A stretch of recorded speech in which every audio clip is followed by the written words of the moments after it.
Assalamualaikum warahmatullahi wabarakatuh. Selamat pagi. Hari ini dari kelompok 6 akan membahas tentang pembidangan fikih dan ushul fikih dan cakupan masing-masing. Anggotanya dari kelompok 6 adalah Ahmad Riki, Lala Amelia Darmawan, dan Nur Afikin. Ilmu fikih merupakan kumpulan aturan yang meliputi segala sesuatu, memberikan ketentuan hukum terhadap semua perbuatan manusia baik dalam urusan pribadinya sendiri maupun dalam hubungannya sebagai umat dengan umat yang lain. Para ulama masa dahulu telah mencoba mengadakan pembidangan ilmu fikih ini. Ada yang membaginya menjadi 3 bidang, yaitu ibadah, muamalah atau perdata Islam, dan ukubah atau pidana Islam.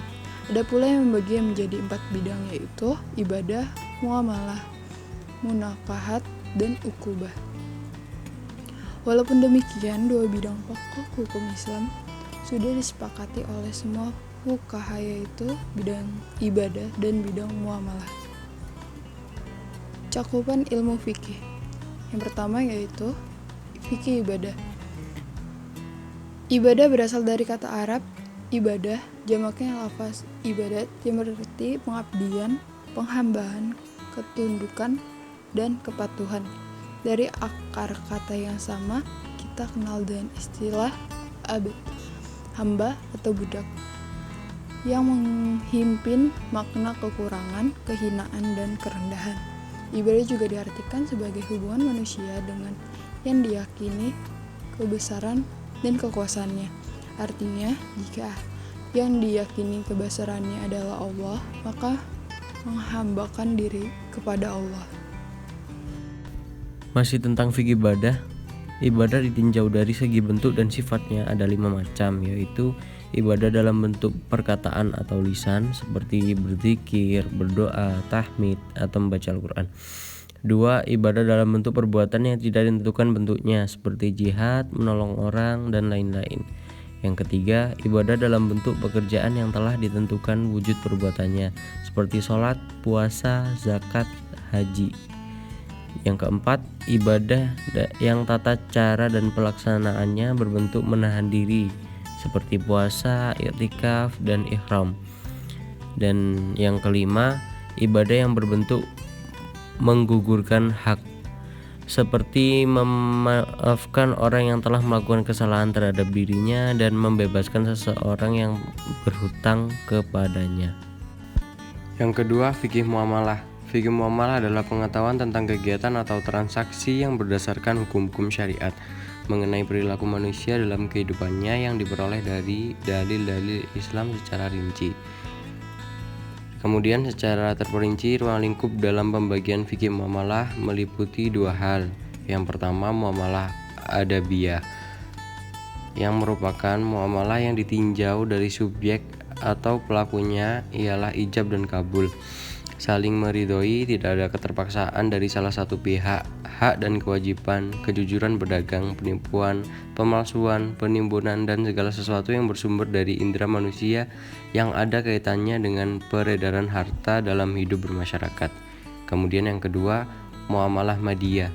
Muamalah madiyah yaitu muamalah yang ditinjau dari objek ialah masalah jual beli, al-bai'al tijarah, gadai, jaminan dan tanggungan, pemindahan utang, jatuh bangkrut, batasan bertindak, persoalan dan perkongsian, perseroan harta dan tenaga, sewa menyewa, pemberian hak guna pakai, barang temuan, barang titipan, garapan tanah, sewa menyewa tanah, upah, gugatan, sayembara, pembagian kekayaan bersama, pemberian, pembebasan damai, dan ditambah dengan beberapa masalah muasyirah seperti masalah bunga bank, asuransi kredit, dan masalah-masalah baru lainnya. Yang ketiga, fikih jinayah. Fikih jinayah terdiri dari 2 kata, yaitu fikih dan jinayah. Pengertian fikih secara etimologi berasal dari lafadz faqiha yafqahu fiqhan, yang berarti mengerti atau paham. Menurut bahasa Arab, dalam bentuk jamak dari kata jinayah berasal dari jana, zamba, yajnihi, jinayatan, yang berarti melakukan dosa. Sekalipun isim mazhar kata dasar Kata jinayah dipakai dalam bentuk jamak karena ia mencakup banyak jenis perbuatan dosa. Jinayat atau tindak pidana terhadap badan terbagi menjadi dua jenis, yaitu jinayat terhadap jiwa. Jinayat an-nafsi adalah jinayat yang mengakibatkan hilangnya nyawa atau pembunuhan, dan jinayat kepada badan selain jiwa. Jinayat dunan nafsi al-altrof adalah penganiayaan yang tidak sampai menghilangkan nyawa. Fikih siasa. Fikih siasa adalah ilmu pemerintah untuk mengendalikan tugas dalam negeri dan luar negeri, yaitu politik dalam negeri dan politik luar negeri serta kemasyarakatan yang mengatur kehidupan umum atas dasar keadilan dan istiqomah. Ada 3 pandangan objek fikih siasa secara garis besar. Yang pertama, peraturan dan perundang-undang negara sebagai pedoman dan landasan adil dalam mewujudkan kemaslahatan umat. Yang kedua, pengorganisasian dan peraturan untuk mewujudkan kemaslahatan. Yang ketiga, mengatur hubungan antara penguasa dan rakyat serta hak kewajiban masing-masing dalam mencapai usaha tujuan negara. Fikih lingkungan. Fikih al-bi'ah atau fikih lingkungan adalah seperangkat aturan tentang perilaku ekologis manusia yang ditetapkan oleh ulama yang berkompeten berdasarkan dalil yang terperinci untuk tujuan mencapai kemaslahatan kehidupan yang bernuansa ekologis. Contoh pebidangan ilmu fikih.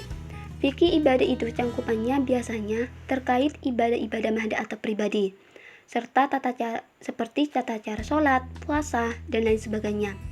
Kalau fikih muamalah adalah fikih transaksi dan pergaulan. Nah, dalam bidang fikih ini banyak menyita waktu kita karena berkaitan dengan muamalah atau pergaulan. Dan muamalah tersebut juga termasuk dari bagian ibadah kita kepada Allah Subhanahu wa taala jika niat dan syarat-syaratnya terpenuhi. Dan fikih jinayah adalah berkaitan dengan hak seseorang yang dilanggar. Dan ini biasanya yang berat-berat seperti pembunuhan. Fikih siasa merupakan setiap kebijakan dari penguasa yang tujuannya menjaga kemaslahatan manusia atau menegakkan hukum Allah atau memelihara etika atau menebarkan keamanan di dalam negeri dengan apa-apa yang tidak bertentangan dengan nas, baik nas itu ada atau secara eksplisit ataupun tidak ada atau secara implisit. Fikih lingkungan contohnya adalah tentang masalah proyek. Itu yang dapat kami sampaikan. Kurang lebihnya mohon maaf. Semoga bermanfaat. Terima kasih. Wassalamualaikum warahmatullahi wabarakatuh.